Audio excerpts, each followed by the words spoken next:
Hello, everyone. Welcome to Man Manga Boys, Man Manga. What am I doing here? Oh, yes, we are talking about manga that I read. Whoa, baby, look at all those. So this is about 12 manga. I'm cutting these as 2-in-1 because why not?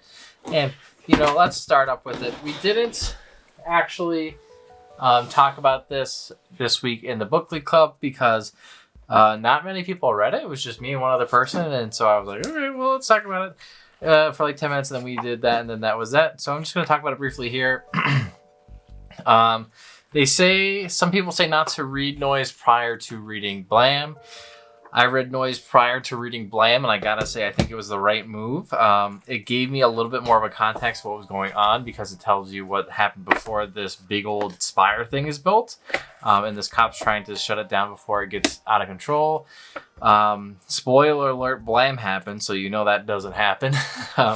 Anyways, this is a pretty intriguing story. It started off kind of not intriguing to me about the first volume, and then halfway through this one, I thought it was okay, nothing crazy. The art's pretty cool, but that was about it. But then it just started going off the rails. We get through the Electro Fisher arc. That was really wild. You can see all these people and stuff. You can see how creepy that thing is. And we also start going through a different arc. It was the, right here, the Toha Heavy Industries arc. And that has a lot of craziness happening. Safeguards fighting safeguards, going through time, going through alternate universes, and acting like it's no big deal, whatever. And then also reincarnating and dying. So I was like, what is happening? So super fun read. It's just like a whole bunch of nonsense for the most part, but at least it's an interesting bunch of nonsense. Just a lot of action and just fights. So this guy seems like he's trying to climb up to get to these administration people who are started to run it. There's rumor that these people aren't even people, that they might be alien or something like that. But he's trying to get up to the top and find this like human genome or something like that. So I'm really intrigued to see where this is going to go. It's like I get a loose idea of what's happening, but I don't understand entirely the world at this point. So I'm just kind of taking it as it is. And just accepting it for being. So far, I would definitely recommend giving it a try. But I can definitely see it not being for everybody because a lot of the story is not, what's the word for it? It's not obvious. It's kind of interpreted through the pages. Some of it is drip fed. Some of it is just not even there. It's just not there.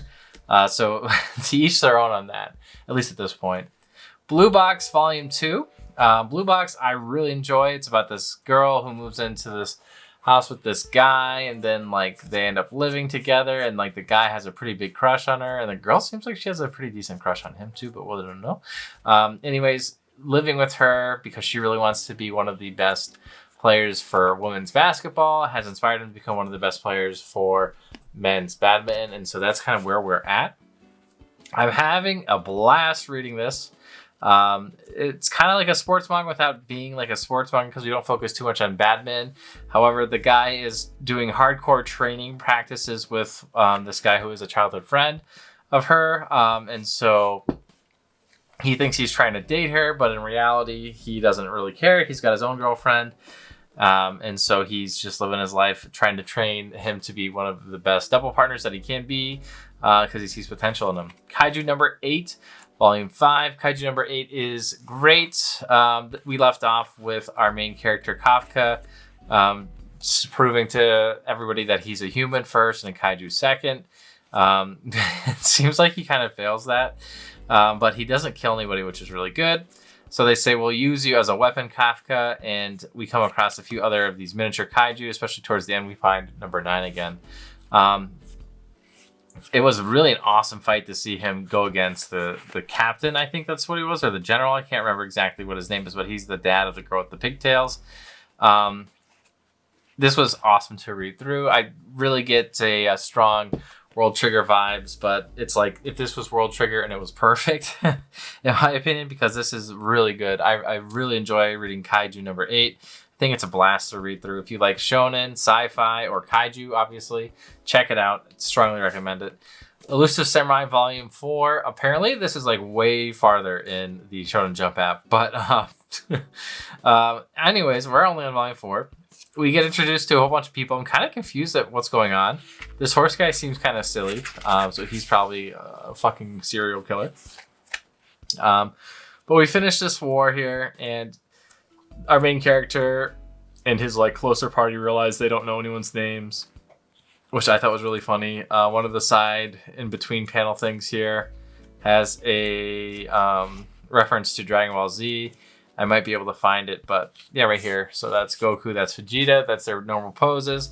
I thought that was pretty funny. This is a really good series, but right now, because we talked a ton about history, I didn't really get it. And since they're like, yeah, we don't know these characters' names, and I was like, yeah, me either. So this is kind of confusing. It did get a little bit easy to get lost. It was funny. Like, this guy is funny, but definitely difficult to discern what was happening for the first half of this volume, in my opinion. Typically, it is a lot of history, but it's not so hard to interpret. But it looks like we're kind of getting down to a more war path. I think this was like more of like a battle of the war, and then the war is coming. But we'll have to see what happens. I do still enjoy this series. Just this volume was like kind of shaky for me. Speaking of not shaky, though, we've got our main man, A Man and His Cat. So A Man and His Cat is a series about a man who has a cat. He gets the cat to kind of help him through his grieving process of his dead wife. And it is amazing. Check out this series. I really do enjoy it a lot. The main character comes across some of his rivals, which aren't really his rivals, but, you know, to them, he is their rival. And so, like, it's one of those things. But one-sided rivalries. But we also get little kittens, and the guy's like, "No, I can't have kittens." And then his dad calls him, who he thinks his dad hates him.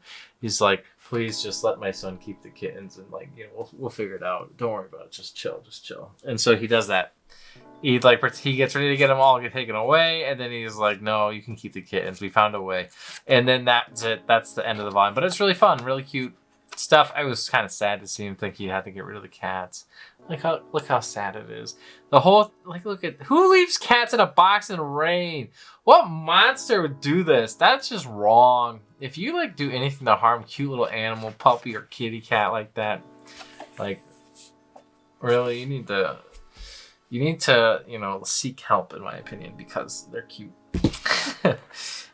Free Run Volume 7 deals with the aftermath of the exam arc. We get to figure out who passed, who doesn't pass.